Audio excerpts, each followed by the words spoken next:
this video really quick. This is the 7th video in my Create Your Own Planner series. In this video, I do a monthly calendar view, and in this case, I am using 2021, January 2021 as the example. Keep in mind that I do like to use 2 pages of my notebook, so I like to have a lot of writing space. And I also like to make sure that I'm creating space for areas around the month where you can like write things, make notes, maybe even do more habit tracking, documenting, journaling, and maybe even decorating.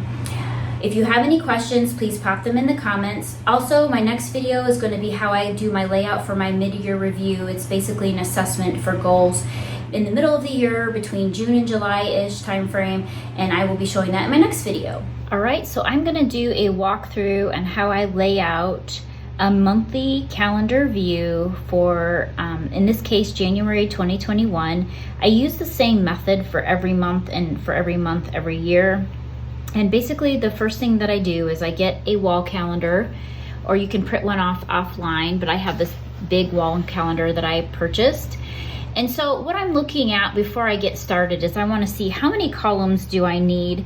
In this case, January presents kind of a challenge because as you can see, there's all of this free space up here, which is actually a good thing for our planner, but it also creates a situation where we almost need we need room for this last day in the month. And I like to have a lot of writing space for my monthly calendar, so I will put this on 2 pages of the extra large moleskin notebook that I'm using.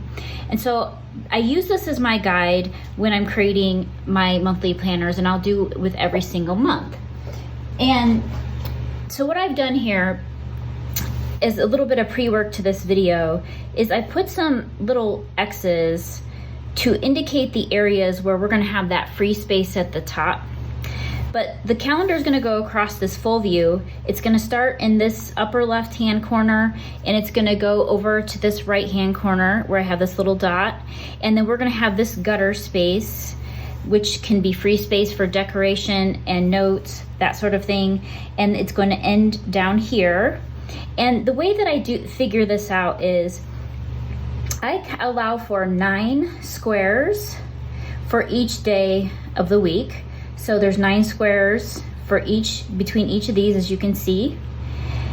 And then there's also 8 squares down. So my rows are going to be, I counted down 8 squares. And so I'm going to actually finish that really quick. 8.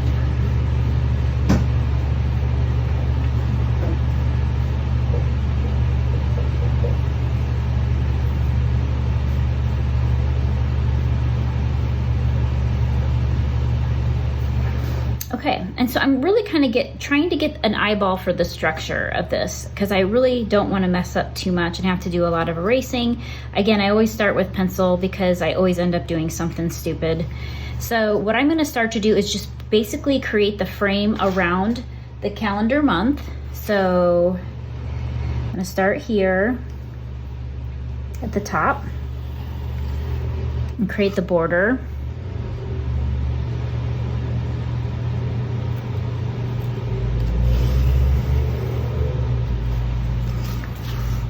And then I'm going to connect this. Let's go over here. And I'm going to draw all the way down to the bottom because we need that extra day at the bottom. And then I'm also, because this is going to be a free space, this is Friday and Saturday, so I do like my calendar to start on a Sunday. So my intention is for this to be Sunday, Monday, Tuesday, Wednesday, Thursday, Friday, Saturday. So that's how I like mine done. You can do yours however you would like.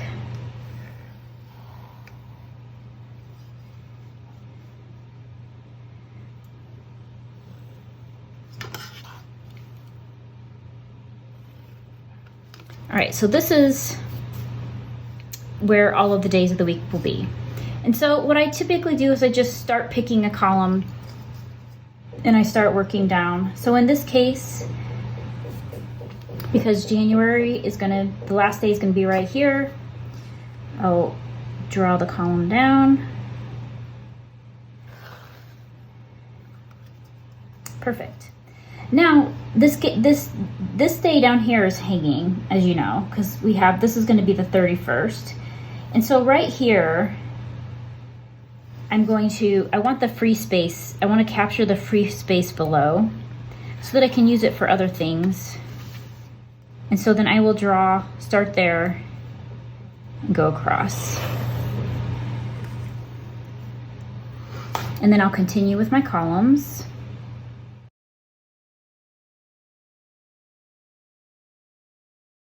All right, and then now I'll start on my rows.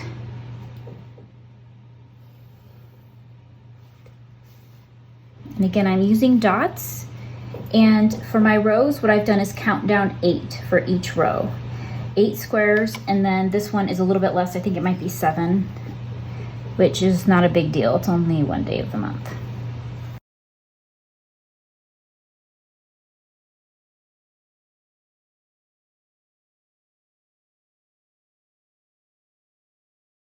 Okay, so now I have that done, and I'll go through, I'm gonna actually erase these little X's.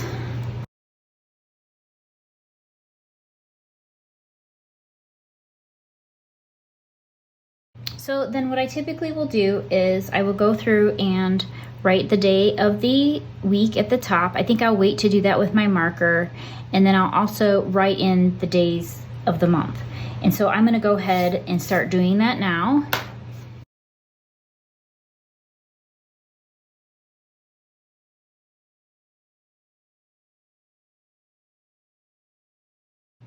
And what I like to do is I like to write it on the top of the first day where that occurs in the month. So I prefer to leave this completely open.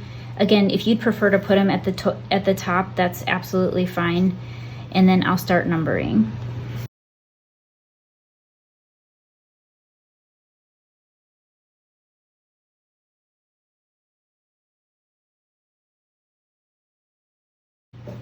And then I will take my ruler and I will go back and outline all of the pencil.